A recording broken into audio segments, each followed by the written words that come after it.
Okay, good evening, everybody. Can I have your attention, please? My name is John Crowley, and I am more than delighted to host something that I think in years to come they'll say, well, you know, it started in Petaluma. And I really think it is. It's something that in this day and age we need so desperately in this era of kind of fake news. We need something to help us figure out what's real and what's not real. And I'm so delighted to have, we've got Chase, we've got Austin, and we've got this gentleman over here. Who am I giving the microphone to? All right, Mickey Huff. Give everybody a big warm round of applause and evening of discussion, presentation, and who knows what. Thanks, everybody. For those of you who don't know me, I'm Mickey Huff. I'm the director of Project Censored, also a Northern California institution dating back to 1976. I have, of course, been in the fight against censorship and propaganda for a really long time, following in the footsteps of Carl Jensen and also Peter Phillips. Many of you may know Peter. It's good to see so many familiar faces in the room. Also, before we get rolling here, and we're going to do that in just a second, I want to give a huge round of applause and thanks to John Crowley and all the crew at Aqua's Cafe. They've been here a long time, and I used to do a monthly lecture series here until I got too busy. In the last year, I've had a couple books and a movie, and it's all around this issue that seems to have come screaming to the forefront after the 2016 election, when all of a sudden people became very preoccupied with this phenomenon of so-called fake news. Right? And of course, at Project Censored, we've been dealing with fake news for a long time because it's propaganda, it's disinformation, it's misinformation. The fake news kind of gave it a new label, but it also, I think, ironically, gave it increased attention that it lacked before. And so the silver lining of a lot of this concern about fake news has led 2/3 of the American public to believe that this is a serious issue and a real problem. Interestingly enough, about the same percentage of Americans think too much news is consumed on social media, and then they go and continue to consume it there. So apparently we need some intervention, and we need some help. And Project Censored has long had a critical media literacy kind of pedagogy bent on social justice. And one of the great things about our day jobs as professors is that we meet a lot of younger people and people doing things differently. And I moved from Berkeley up to Petaluma over 8 years ago now, and it feels like my adopted hometown for sure. It's really wonderful to be in a town like this where people really care about just the environment, the political environment, things that are going on in the community. And this issue's been no different. Our project celebrated its 40th anniversary a couple years ago, and it was around that time that I happened into a local establishment, Risibisi, and I ran into Chase Palmieri, who's the son of Marco, and they own that wonderful establishment in town. And I was walking past Chase, and I literally ran into him, and he said, "Hey, you're that guy." And I'm like, "Yeah, well, I'm all the guy. I can be, yeah, okay." But he proceeded to tell me, and got into a really kind of quick download of like how he knew what Project Censored was, knew what we did, and he was very concerned about media issues and media literacy. And he had a great idea that he and his friends got together and were doing a startup around to try to create an online source that would help vet news sources. And I said, "Wow, that sounds really interesting." And well, here we are several years later, and Chase is now not only the CEO of Credder.com, which is, which morphed from Tribeworthy on crowd contested media, and Chase is going to tell you all about that. But I've been on their advisory board since then and have helped introduce Chase to a lot of my media literacy scholar friends, comms people, and they were just really excited about this potential solution for an online system that helped users rate news sources for accuracy and bias using critical thinking, informal logical fallacies, right? Basic critical media literacy skill sets. And so I said, this is an idea that needs to go places. And Chase and his team of people really tirelessly have worked on this for several years with not paying themselves. You know, it's only been very recently that they've had some funding and things come in. And I mean, this was a serious dedication. This was something that they were just really seriously passionate about. And so I just, immediately kind of respected that and bonded over that. And I've been trying to do as much as possible to help just help get the word out about what they're trying to do. And so this evening, Chase, who is also now the co-host of the Project Censored show, right? Peter Phillips retired a few years back, and I was really looking for somebody else to fill in for Peter's shoes, which are pretty big, as you know.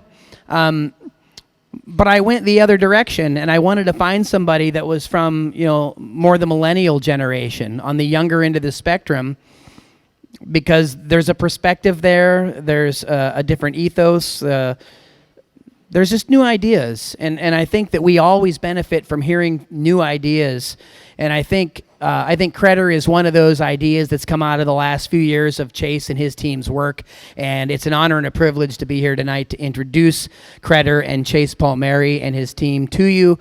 So without further ado, please welcome Chase Palmieri, CEO of Credder, also co-host of the Project Censored show. So with that, Chase, welcome.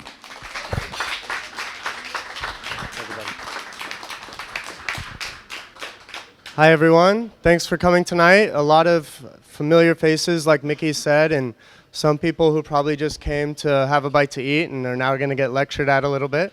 But tonight, I'm going to be talking about Credder, and why we're talking to you in Aqua's Cafe here in Petaluma is because this is the town where Credder started.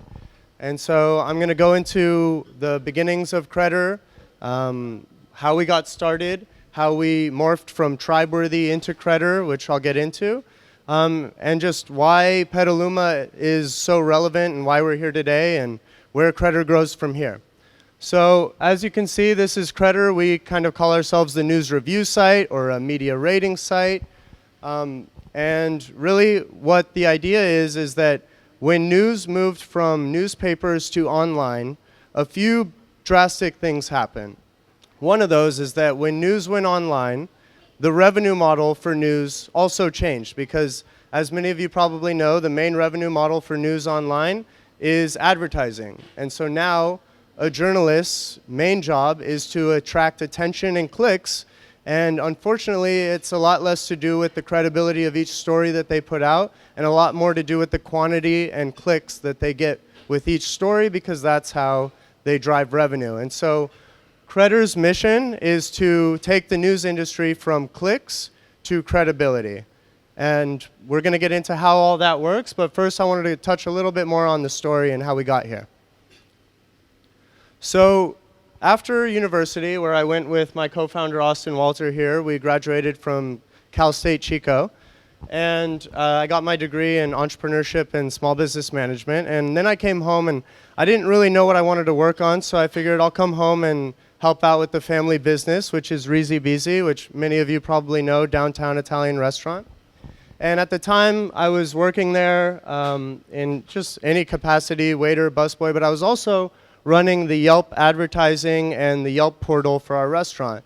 And I'd been doing that for the last 12 or 13 years, and I saw how when Yelp came into the restaurant industry, it really changed how the owners and waiters and hosts and even the kitchen staff behaved.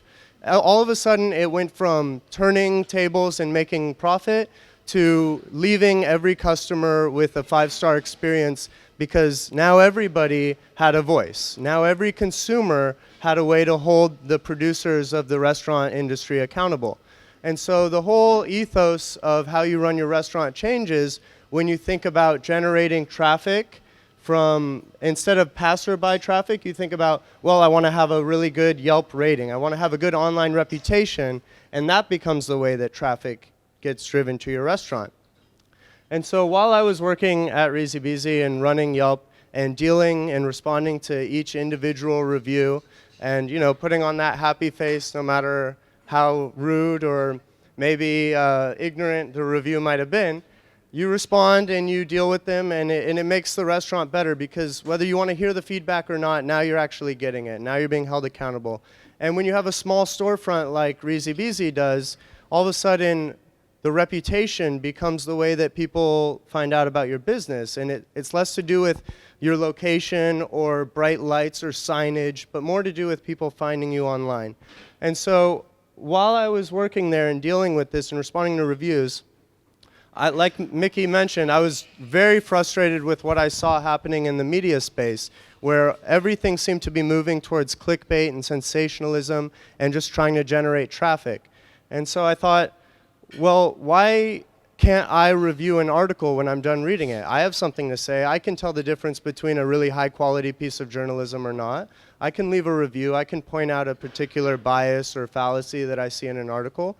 How come we, as news consumers, now that we moved online and we're all connected on all these other platforms, how come we can't work together when we're reading the news? And so I started to really pick my brain on this Yelp for news consumers idea, or a Rotten Tomatoes for news idea, a way for the consumers to work together and rate the content, but also the sources, and have that be the way that we decide which news to engage with in the first place, similar to how now people decide where to go eat based on a Yelp rating. And so I was kicking this idea around with Austin, and at first I was just trying to use this platform myself. So we were scouring the internet for where we might just be able to use a platform that works this way. And we looked for about 2 weeks and couldn't find anything. And at that point, we decided, well, nobody's doing this. There's an obvious need because we feel it ourselves. We see the trend going in this direction where news is going to get worse and worse because of the underlying revenue model. And we're going to need a new way to reward journalists for quality. We're going to need a way to drive traffic based on quality. And so you can go to the next slide. And what we wanted out of the solution was to kind of check these boxes. We wanted you to be able to leave reviews so that you can hold the news producers accountable. We wanted those reviews to turn into ratings so that people could know just really quickly what content was worth engaging with in the first place and what's worth their time. And then we wanted to create an atmosphere where news was competing for credibility as opposed to just the clicks and traffic that we see a lot of news competing for today. And so those were the prerequisites. And when we saw that it didn't exist, me and my two co-founders at the time, we moved into a house here on Edith Street in downtown Petaluma. And the three of us and the dog and even Jared, this is Austin, who's here with us tonight. Jared's fiance even moved in with us at the time. That's how, as Mickey mentioned, dedicated we were. And we were not paying ourselves. In fact, we thought of this more as an experiment at the time. So myself and Jared were working at Risibisi. We were working full-time schedules, and then we'd come home late at night, and where Austin would be, and he'd be doing software development online. And that's how we were paying ourselves. And then into the late hours of the night, we would work and start building and experimenting with, can you review the news? That was the question that we were asking ourselves. Is there a review process for the news? And so that was what we were focused on. We were focused on, can you create a review process for the news? And so for the entire first year, we thought of this as an experiment, and we were just throwing users and friends and whoever would deal with us, Mickey included, Project Censored included, and we were throwing them at this review process until we figured out a way where you could leave a very specific review on a news article in just 2 or 3 clicks, and a review process that you could use on your very first time. So really briefly, we won't get into the weeds more than this tonight, and we can in the Q&A, but really briefly, the way it works is you start by identifying your overall level of trust in the article. So that's your 5-star scale. Then you have to select a reason for your review. So you can either select credible, under which there are positive categories to choose from, or there was something illogical about the article, there was a bias, there was a mistake you want to point out, or for some other reason you found the article not credible. In this example, somebody has selected illogical, and you can see the different fallacies. So in just 2 clicks, you can get to something as specific as straw man fallacy or speculation or generalization, these very specific problems that then become tags on the article so that you, the other news consumers, can directly benefit from every reader that's come before you and know what to be on the lookout for when you go into an article before you even decide whether to read it. And Credder is the only place in the world where this exists today. Still, even years later, you cannot find a review process for news or tagging problems to articles or rating of sources. It just is not out there.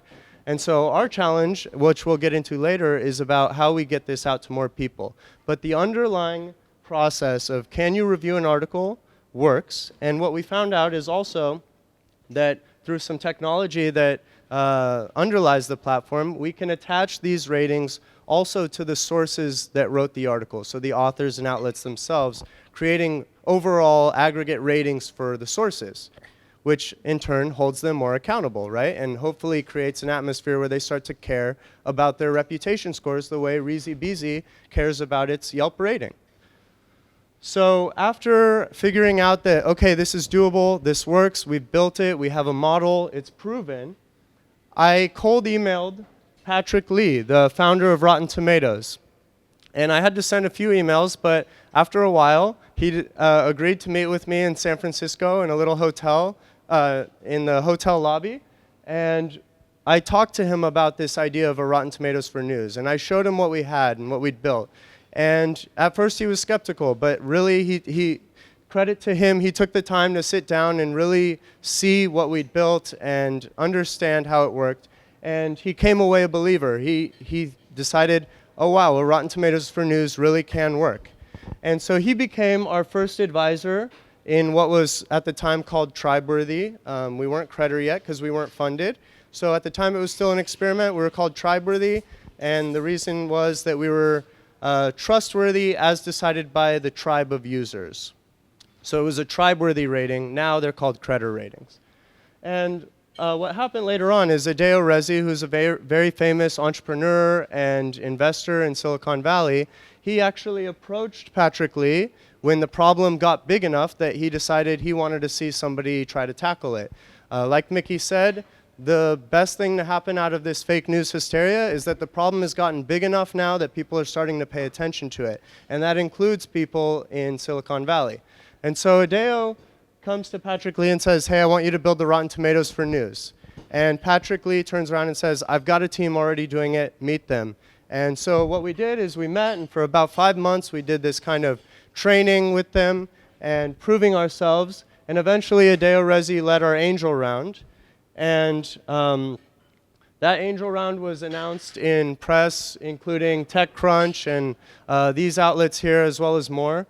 But what we did is we used that money to build product, because like I said, nobody else has what we've built, and it would take at least a year for anybody to even try to catch up to what we've built right now as a review process and a review platform for news. And so the products we built are our website, which anybody can go to at credder.com, which is essentially a news aggregator that you could use. It's compatible. It could compete with any other news aggregator like a Google News or any other place that you get a bunch of news articles, except with the benefit that you have the ratings and the scores next to every piece of content, next to every author and outlet name. So you really have an inside look. And when you review content on the platform, again, you're contributing to these reputation, whereas when you read articles or gather news on other platforms, you're not actually contributing to anything. You're just spending your time there.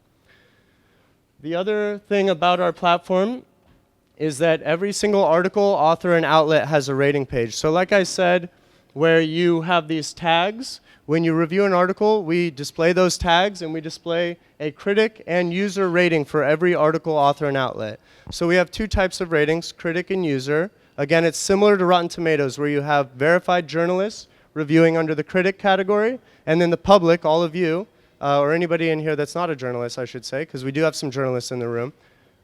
Anybody else can review under the user category. And so everybody's voice can be heard, but you can also look at those ratings separately to get a better idea of where you align.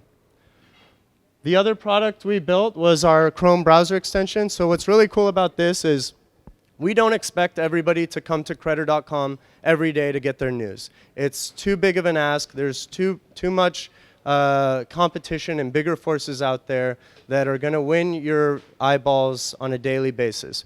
But what Credder can do that the others can't is give you a extension which you click to download once, and now anytime you go on the web to see articles, anytime you land on that article, we can display the rating information of that article, author, or outlet instantly to you right there, and allow you to go ahead and review the content right there through the browser. So this is something that I think everybody in the room should have, because again, it's one of those, why wouldn't I have it? Why wouldn't I see what other news consumers are saying about this article, author, or outlet before I decide to read it? So that's one of the other products. The other thing we built to work directly with the publishers is our EMBED button. So this goes directly on publisher websites. So projectcensor.com features it at the bottom of all of their articles.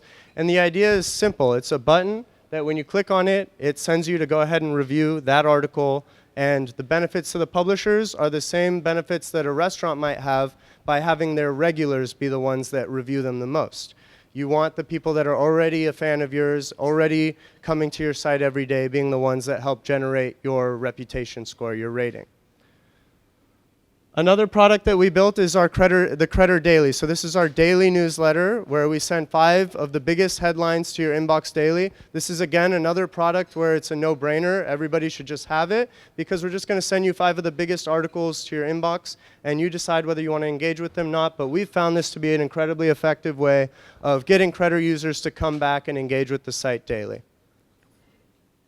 And then we also have our iOS app, which is open for beta now. If you're an iPhone user, you can simply go to the link credder.app.link, and it's in beta, so it's not in the store, so you'll have to go to this link. But it is open for beta testing, and you all can use that and have the app on your phone. It's just another way where we're trying to make it easy for you, the news consumers, to use Credder on a daily basis.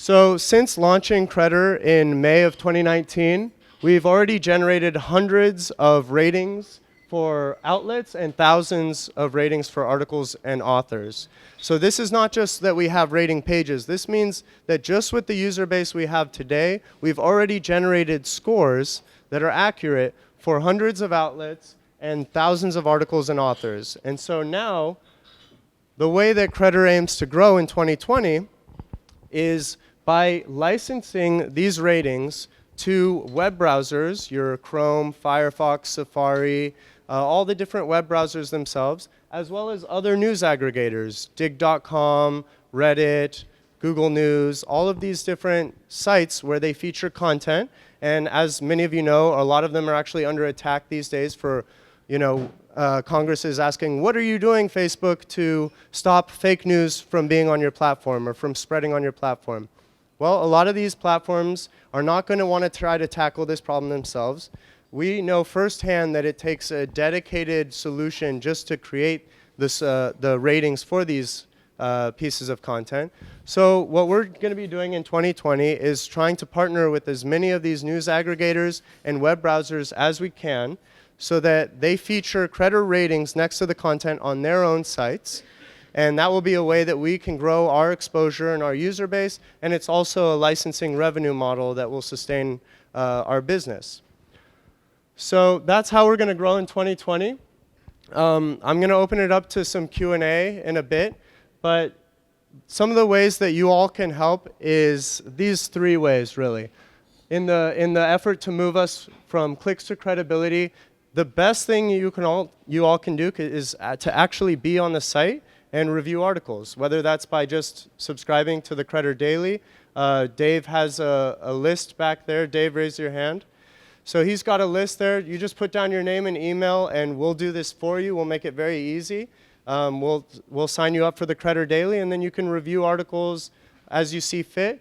But the best way is to actually just start reviewing the news that you're already reading. The next best way is if you're not one of those hardcore news consumers yourself, I'm sure you know some people that are. They are the ones that we're trying to get this product in the hands of. So if you have hardcore news consumers, tell them that Credder is the place where they can actually start to hold media accountable. And then last but not least is we are always welcome to take a warm introduction if you have it. So whether that's to journalists who might want to be reviewing under the critic category, other local investors, we have some investors in the room, and also media partners. Like I said, our goal in 2020 is to partner with these other news aggregators, publishers, and the actual web browsers themselves. So between warm intros, telling your friends, and just using the product and giving us feedback, that is the best way to help move Credder forward. And if you believe in our mission of moving the news industry from clicks to credibility, then that is the best way for you all to be a part of that mission with us. That's all I've got for right now, and I'm going to open it up to Q&A. I'm sure there's going to be some questions about gaming the ratings. Just to address that kind of head on, if you can go back actually a couple to the article page. Yeah, right there. So the way that this works is that the reviewers themselves on Credder are actually held accountable as well. So when you review an article, again, you have to be incredibly specific as to what you're reviewing the article for. It's not just like Yelp. It's not a pure 5-star scale. You have to tag the reason, but then you have to defend the reason that you tagged with a written statement. And then that is your review. And that is up and down voted as helpful or not helpful by everybody else on Credder. And that actually creates a reviewer rating for you, the reviewer yourself. So that's a way that we hold the reviewers accountable. We make sure that everybody in the system is held accountable. And we might eventually use those ratings to add to the weight or take away from the weight of people's reviews. At the moment, we're a user base of around 6,000 active users that are reviewing on the site. It's enough to generate those hundreds of ratings for outlets and thousands of article and author ratings. So we know that this is the right solution because imagine how many ratings and scores we might have if we had a larger user base or we had an entire country on this platform. But with that said, that is how we're addressing the gaming of the ratings today, and we keep a close eye on it, and nobody is trying to game the ratings yet. So I would say don't worry about that until we reach a greater level of scale, but any other questions, happy to begin answering, and Austin, you can come on up and maybe help answer some of these. Thank you.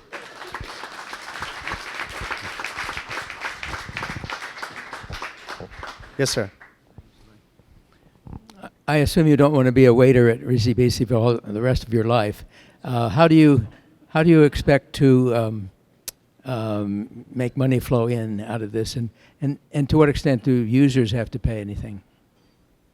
So it's completely free for users. It's always going to be completely free for users because that is the solution, right? If we charged people to see the ratings, then it wouldn't be comparable to a Rotten Tomatoes or Yelp.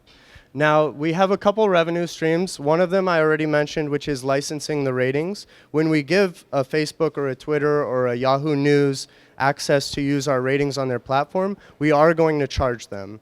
It will be, we don't know what the pricing structures are going to be for that, but we have a very small team of only 5 right now, and we've already done the hard legwork of building the actual product. So even a single deal should be enough to cover our entire cost of operations. Now, there is another revenue model. If you could click, just go far enough to the tipping model. Yeah, right there. So I'm not sure how many people here have heard of Patreon or Twitch. Both are really big platforms these days. So Patreon is a tipping platform for the arts, and Twitch is a tipping platform for professional online gaming. Both of these platforms are specific to their audiences, but both are making an insane amount of money just by being the middleman and allowing audiences and fans to directly support one-time or monthly recurring tips to their favorite content creators. So whether that's an artist who's creating a piece of art or books or anything like that, or if you're a professional gamer and many of you maybe have kids or grandkids who you see on Twitch watching the streamers, those people are being compensated by their fans as well. What we want to do is become the Patreon for media. We want news consumers and audiences to be able to directly tip their favorite journalists and outlets on our platform, and we'll take our little transaction fee. And that is another way that we want to support the shift from clicks to credibility, is because they need to be paid. Journalists and outlets need to be paid. And this is one of the ways that we can help soften the landing.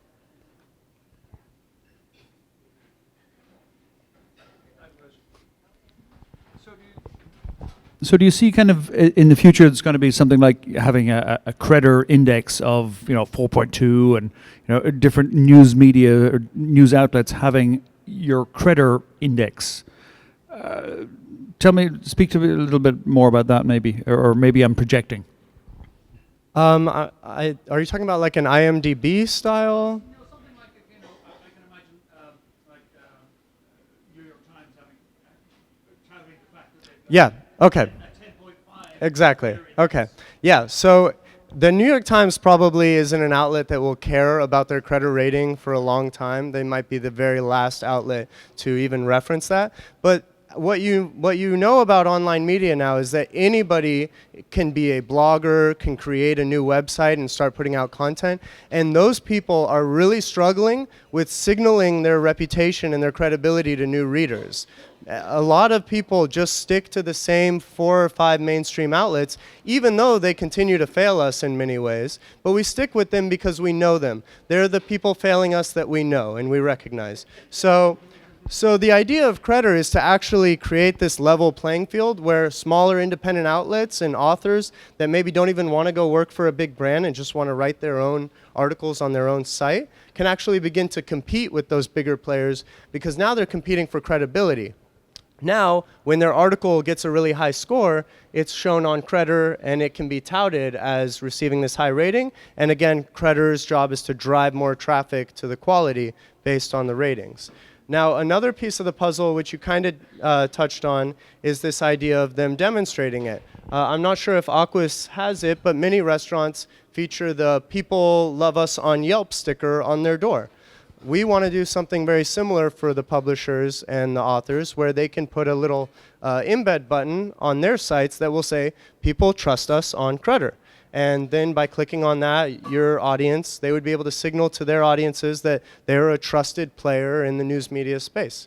Another piece of the puzzle is about how people find us. So what we're also creating with these author and outlet pages is kind of a IMDb for media. So now all of these authors are going to have pages where you can really take a deep look into the content that they've created, the outlets they've worked for, the reviews that they've received, and those are actually already starting to be searchable in Google search results. So, I mean, if I'm an author and now when people search my name, one of the top 2 results are my Twitter handle and my page at the outlet I work for, and the third one, the third search result is my Credder rating page. Again, I'm going to start caring about my rating score a little bit more, and that's kind of the game that Credder is constantly playing, is kind of forcing the authors and outlets to start to pay attention. In the same way that restaurants tried to ignore Yelp for many years, to their detriment in many cases, but now everybody, even the ones who hate Yelp, they play the game. So how can I become a more skillful reviewer?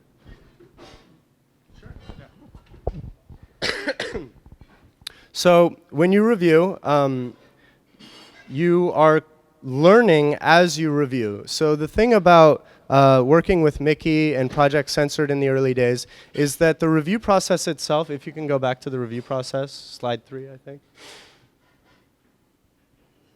So this review process itself, actually, it creates the forcing function for you to think after every article you read the right way of breaking down the quality of the article, so that you're not guessing, oh, was it good, was it bad? You're saying, did I trust it?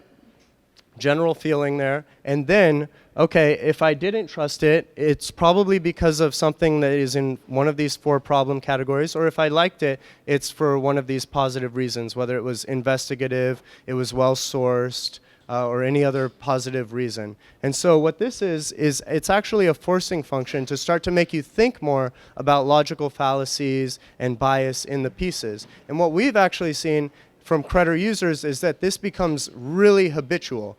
People start to read articles off of Credder, and then when they get to the bottom of an article that either they want to celebrate because it was good or an article that they want to point out as problematic, they feel like the job isn't done now. They have this, I can't just exit out of the article, I have my review.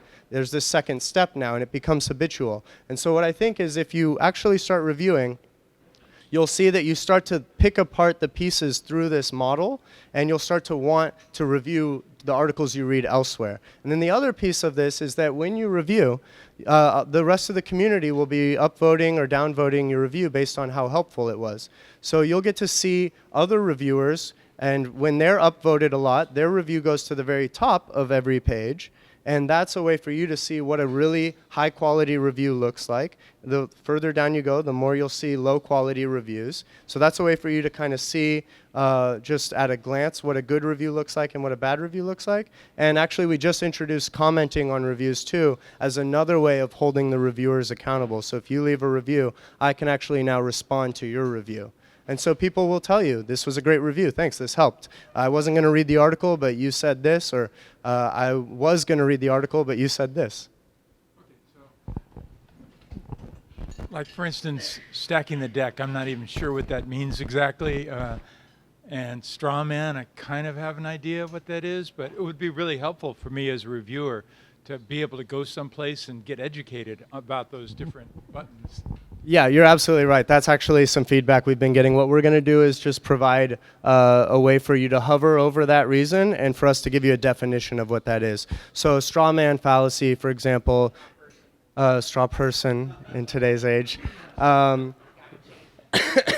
straw person fallacy would be when, let's say you support an argument. I'm going to create a false straw man or straw person of your argument, and then I'm going to beat down that argument, and you're going to be like, wait, you're objecting to an argument that I'm not even stating. I've created a straw person, and now I'm beating down the straw person. Or, for example, stacking the deck would be if an article provided a ton of quotes and a ton of sources for one side of an argument, but then didn't even have a single person from the other side of the argument mentioned in the article. That would be stacking the deck. So I don't expect you to educate me right now, but I'm just saying that it would be helpful for other people that I sent there to be educated so that they could do a good job to be a reviewer. Yeah, absolutely. And we're going to be providing those definitions and those examples. And then we also have resource links to Project Censored, which they are completely focused on media literacy and just educating people on how to do that. In fact, that's one of the other ways that we plan to grow in 2020 is through the classrooms, because a lot of these journalism and media classes are looking for a way to engage the students in their classroom and to actually judge whether they're getting better at reviewing content throughout a year or throughout a class. And so we're starting to work on what might look like a Credder curriculum.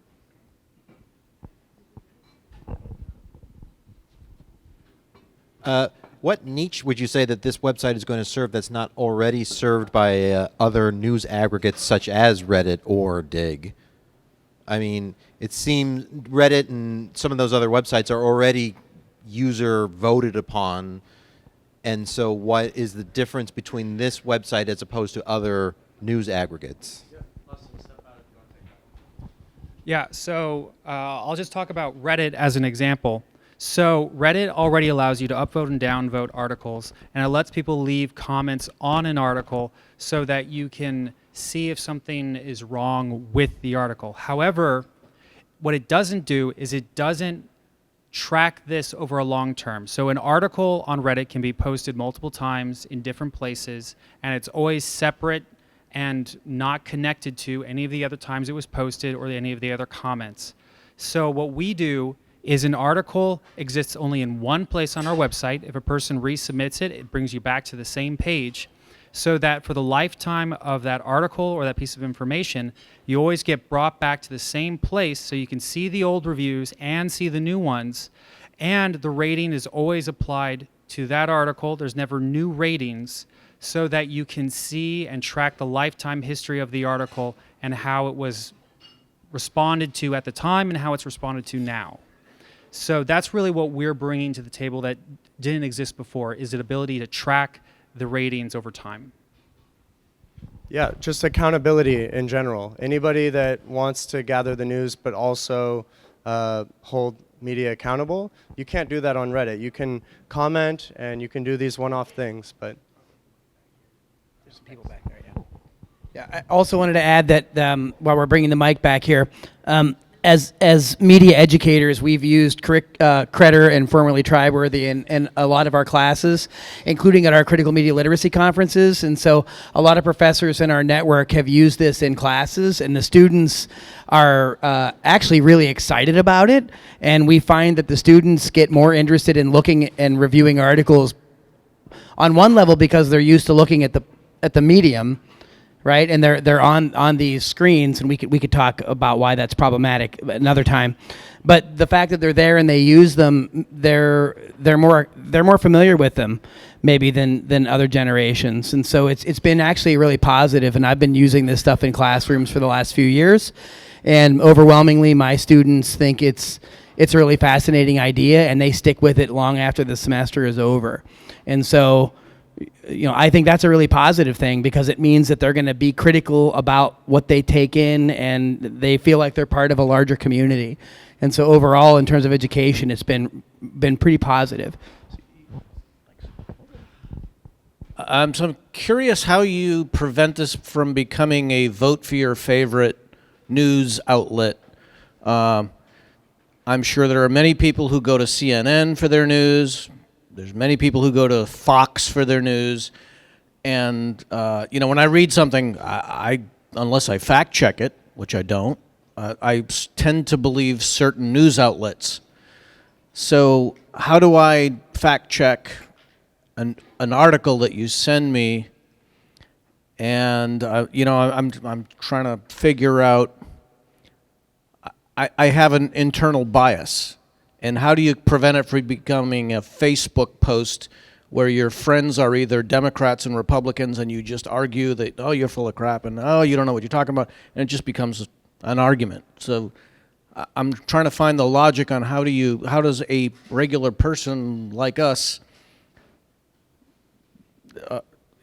kind of get through all these questions and really know what the reporter is saying is accurate or not. I don't know if I explained that okay.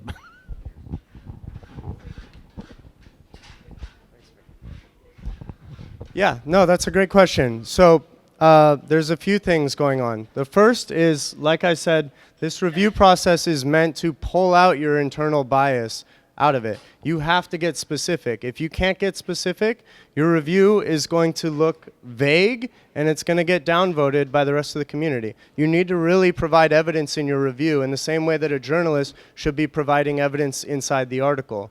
So if you're saying that it's a great piece, you need to explain why this was a great piece or one of the best pieces you've seen on that story. Because the idea is that Credder is trying to surface the best article on any given topic so that we can save news consumers time. That's the advantage to all of you into working together.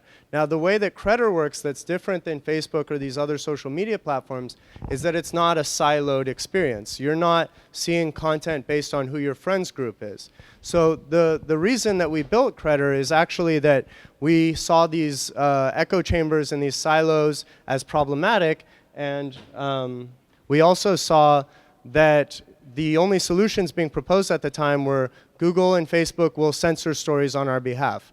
So we decided that the only way that you can solve this problem without censoring content is by empowering the readers and displaying ratings overlaid on top of the content. That way, you never have to take down any content. And so that's how Credder works, is any article, no matter how atrocious, can be posted to Credder and viewed and read on Credder because it needs to be reviewed. In the same way that on Rotten Tomatoes, they would want Paul Blart Mall Cop 3 to be on the platform so that it could get a rating and people could know to avoid it. So the difference is that as you're reviewing an article that you say is good or bad, it would bubble up onto one of our home feeds for whatever topic that article falls into, and then everybody else on Credder will be exposed to it and can kind of balance out the fact that you or one or two of your friends were saying that this article was great. Well, good. Now that it's got a couple more reviews, it bubbles up higher, and now everybody's going to see it, and now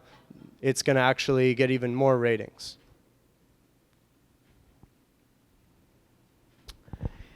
One of the big problems with the new model of news that you talked about before is that there's more and more aggregators and fewer actual reporters because there's just not a lot of money to pay them. Do you see your project as dealing with this issue at all, with trying to attenuate that problem? 100%. One of the last features that we built was this tipping mechanism where you can support the authors and outlets directly.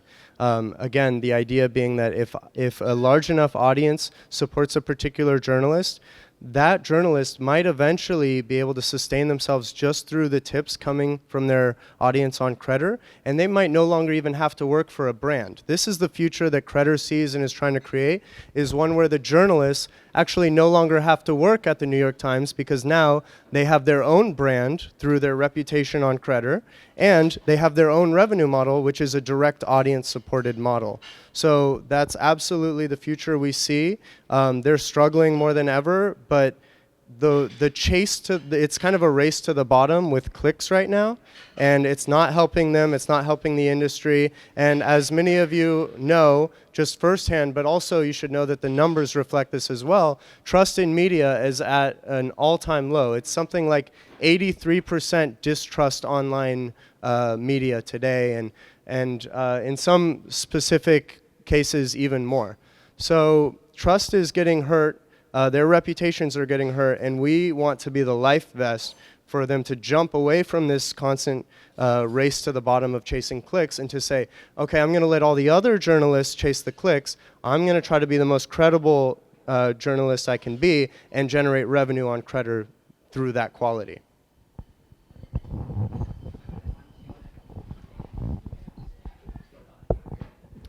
Thank you. Yeah, this is an interesting discussion and project that you have, and yeah, I'm just wondering about how much the primary, I noticed that when there's a primary source such as eyewitnesses, which are not really allowed onto a lot of the corporate news, they're kind of blocked and censored from the corporate news, and so people are hearing repeated information that's from high hierarchical entities such as corporations. The CIA puts directly their information straight into a corporate news outlet and makes it sound like it's not them that wrote it. So people are hearing these false stories over and over and over again. So I'm wondering how accurate it will be for people who have heard these false news stories over and over again, how they will correctly or with a good educational be able to make comments, and that how can the direct witnesses be heard, although maybe this is a place where direct witnesses possibly could be heard. Number one. Number two, this is so much more political than restaurants, and you seem so 100% behind the Yelp, and I just wanted to say that, like, independent medical doctors, if they don't buy a Yelp ad, their good reviews are taken off their Yelp site. You know, medical doctors that are trying to make it independently from these insurance companies, and if they refuse to buy an ad from Yelp, then suddenly somebody is saying that giving them a bad review, and someone that hasn't even walked through their door. So the fact that this is such a political company you're starting, and you have a 100% fantastic view of Yelp, it worries me a little bit. Oh, okay, but my main question is, what, in your opinion, is a fake news story that you know of?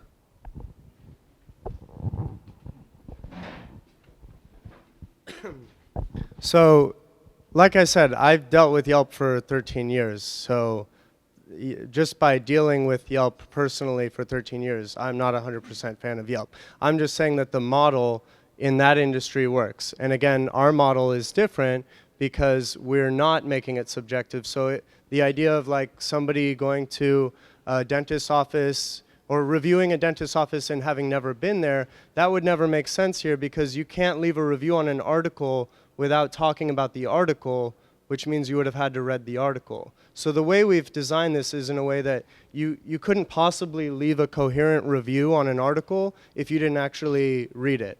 So in that sense, everybody's reading the content before they review. In regards to fake news itself, it's actually a term that we try to stay away from. It's kind of a nothing term. It encapsulates everything from propaganda to really bad reporting to, in some cases today, reporting that people disagree with or just doesn't confirm their bias. So we try not to use the term fake news at all because it's just not helpful. Imagine if every label you saw here, if there was just one label and you were tagging everything as either fake news or real news.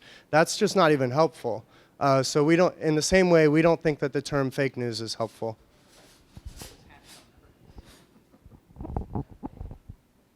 Oh wait, do we have a question?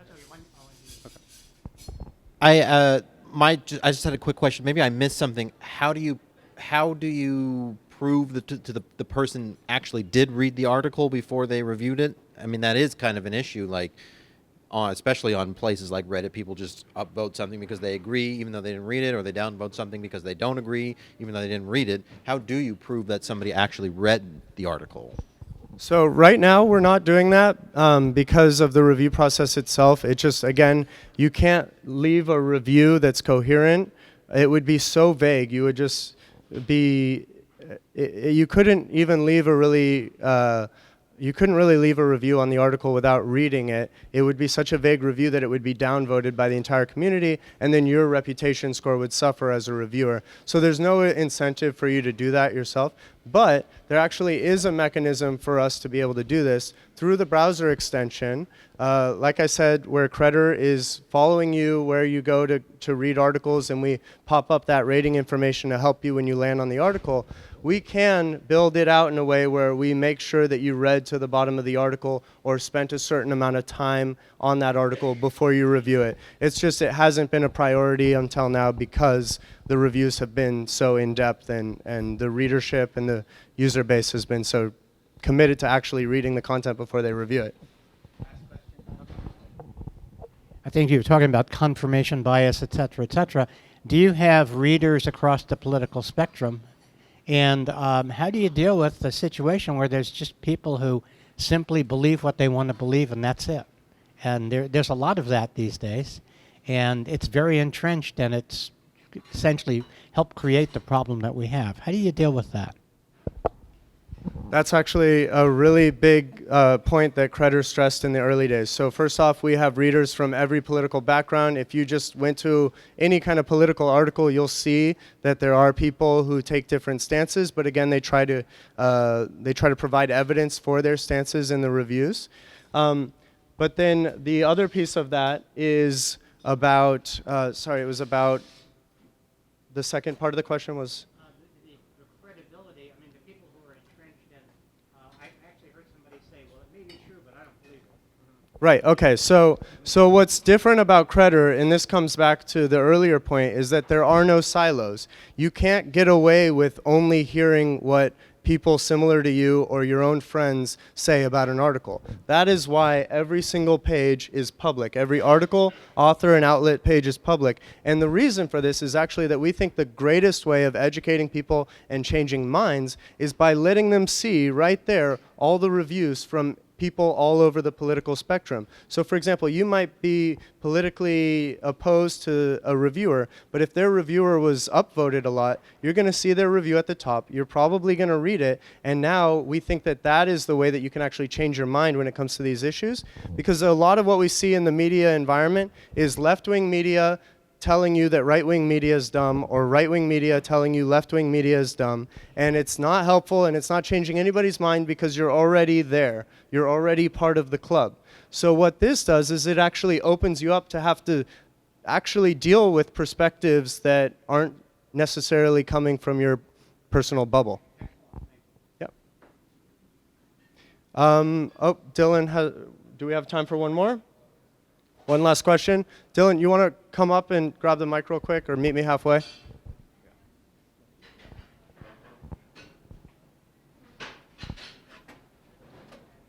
So one of the things that you had mentioned was that the users themselves actually have a rating tied to them. So are you going to be doing anything with weighting those reviews? In other words, if a person has a lot of negative reviews of their reviews, will their review be worth less than someone who maybe, say, has a lot of positive reviews? Yep, so this is exactly why we built the system to work this way. At the moment, everybody's review counts equally because the reviews have been such high quality. But we are protecting ourselves for that day when so many people come to the website or we have such a big user base that the quality starts to diminish because it's not just these mission-driven, passionate news consumers that want to hold media accountable and really care about what Credder's about. Eventually, we want every news consumer to be using the product, and that means that quality will range widely. And so that's why we have these ratings. We position the ratings on a scale of 100%, right? So just like the articles, authors, and outlets, you have some reviewers, not to brag, but I'm a 90% on Credder. And then we have some reviewers who are 55% because they get a little too heated or passionate when they're leaving the review.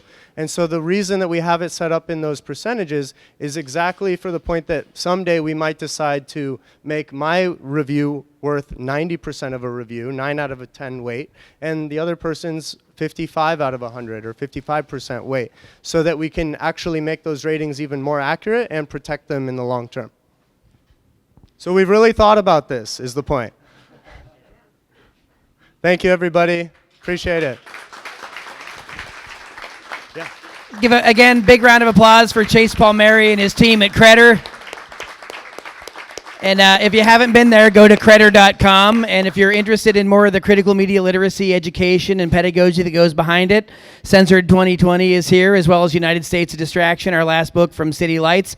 Interestingly enough, the next book that I'm working on is on Making America Think Again, and it's about a lot of the solutions that we talked about here tonight, including how do you change people's minds who are completely convinced that they know what's going on, even though they don't have the facts to support it. And we cite Credder in our books. They've been in Censored. They are cited in the United States of Distraction. And Chase and I have talked about this on the Project Censored show a lot.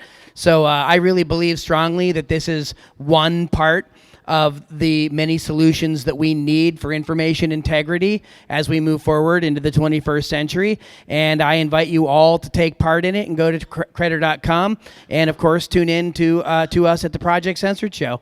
So special thanks to Dennis Murphy and the people here from Petaluma Community Access for the recording.